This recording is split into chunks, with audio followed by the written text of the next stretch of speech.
Thank you for clicking on the YouTube channel, Nerds in the Hood. Hello YouTube, it is the homie Rex the T-Rex here, and on today's video, I will be reviewing the 2024 film, Immaculate. The film's plot synopsis is, Cecilia, a woman of devout faith, is warmly welcomed to the picture-perfect Italian countryside, where she is offered a new role at an illustrious convent. But it becomes clear to Cecilia that her new home harbors a dark and horrifying secret. The cast for the film is, we have the always beautiful Sydney Sweeney as Sister Cecilia. We have Alvarez Morte as Father Sal Tedeschi. Simona Tabasco as Sister Mary, and Benedetta Porcaroli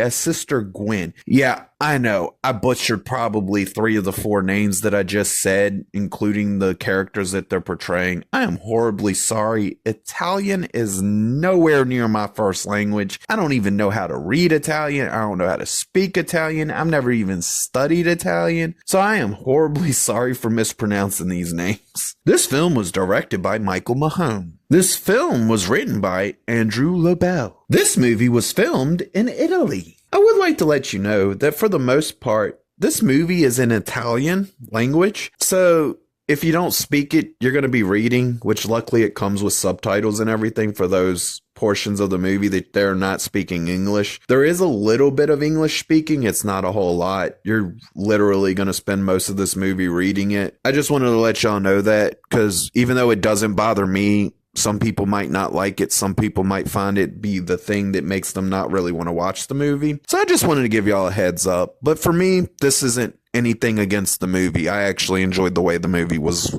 done language-wise. This movie has a really good soundtrack that works amazingly in every scene of this movie. The opening for this film does great at grabbing a hold of your attention, and then the rest of the film makes sure to continue to keep hold of your attention by keeping it highly interesting and keeping you invested in what's going on in this story. The drama for this film actually stands out due to not only how amazingly acted it is, but how amazingly written it is as well, and the execution even helps put in its part. We get some great drama moments in this movie is what I'm saying, and it's thanks to everything that goes into those moments. It really helps to sell and helps those moments stand out in this movie. This movie has some amazing acting in it, and even with all these great actors in it, the one that stood out the most was the beautiful Sydney Sweeney. This girl is beyond being some fake pretender like we get with most of Hollywood nowadays. This girl dedicated so much to her role for the course of this movie. I actually believe that she really was the character that she was portraying. Like, I stopped seeing Sydney Sweeney, the actress, and just saw Cecilia, the character that I was supposed to see.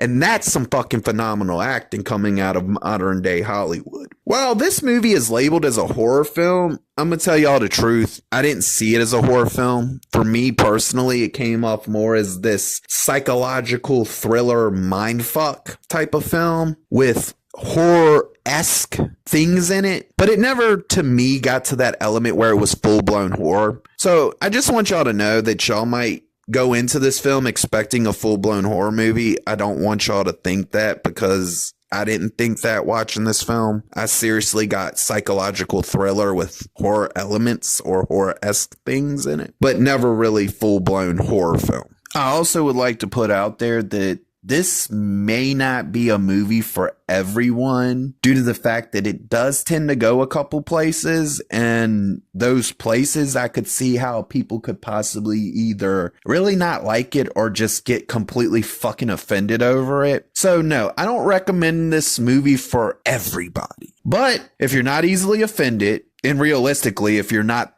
too extremely attached to your religion, you might find some great entertainment in it. This movie does have one amazing story to tell. But the thing with that is the way that this movie is executed and the way that they set everything up and the way that they feed you little bits of information. This ain't one of those movies where you can put it on and background watch it while you fuck off on your phone or you go do something else. This is one of the movies, if you're going to watch it, you need to sit down, you need to give it your undivided attention, and you need to pay attention to what the hell's going on screen along with what they're saying to fully get and comprehend what the hell this movie has to sell and to tell. Because if you don't, you're going to miss shit and the movie's not going to make much sense to you at all. Though it's not a whole lot or extremely heavy in this film, this movie does have some good effects in it where they use them and harness them. But it's one of those things where it's more sprinkled in because the movie's not effects heavy. I'm not trying to say that. I'm just trying to say the effects that they used within the film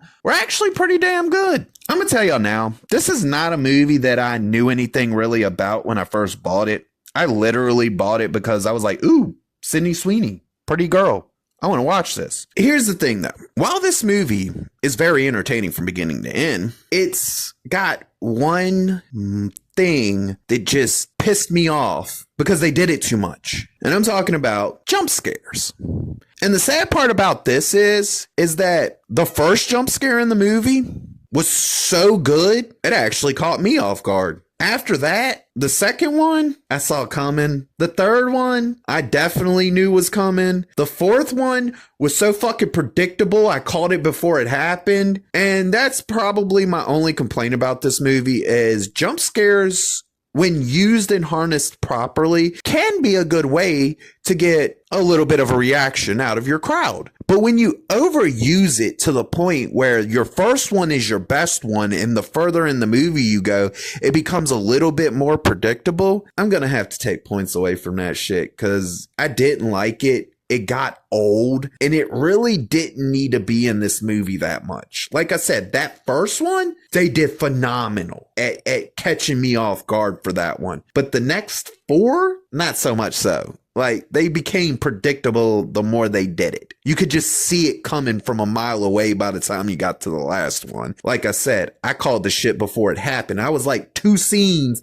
and I'm like, watch, this is what's going to happen. And then the 2 scenes go by and exactly what I said was going to happen, happened. So yeah, they overutilized jump scares. That's about the only flaw in this movie for me, really.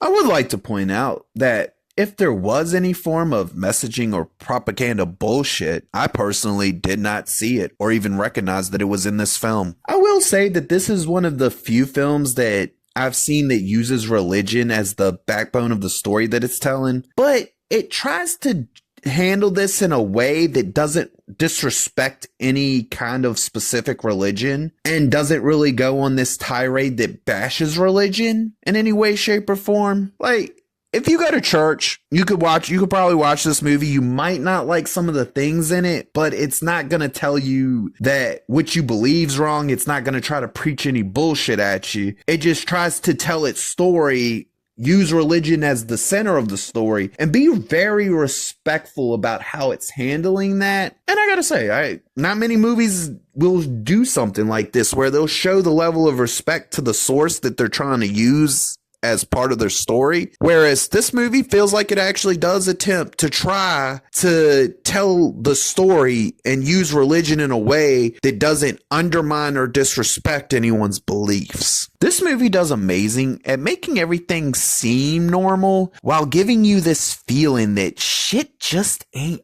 right. Like, throughout the course of the movie, I'm just sitting there and I'm watching, I'm like, something ain't right about this shit. And it's not because I knew it was a horror movie. It's just because of the way that everything was being portrayed on screen. Just gives you this feeling like everything is normal on surface level, but something's fucking not right here. Movie has some really good lighting in it. The characters in this movie are written to actually be smart. And this is done in such a way that you would swear that you're looking through a window into another world and watching this play out through some like weird multi-dimensional portal instead of your TV screen. That's how good it is. We get a third act that does amazing at wrapping up the story in a way that leaves you thinking about the movie days later. I gotta say, when a modern day movie like this comes along, it gives me hope that maybe one day we'll go back to Hollywood just being pure entertainment for the sake of pure entertainment. We get a great story here with some extremely amazing act and some of the best visuals I've seen in a modern day film lately. The movie's only problem for me is that it uses way too many damn jump scares. It really didn't need them, if the truth be told. And if you want to be realistic, everyone after the first one can go. Like, truly, it would have been a much better movie that way. But at the end of the day, we still get a really good film with an ending that will stick with you for days. I'm not even joking on that. That fucking ending is bizarre as shit. This film receives the rating of that was something special. If you liked the video, please click the thumbs up.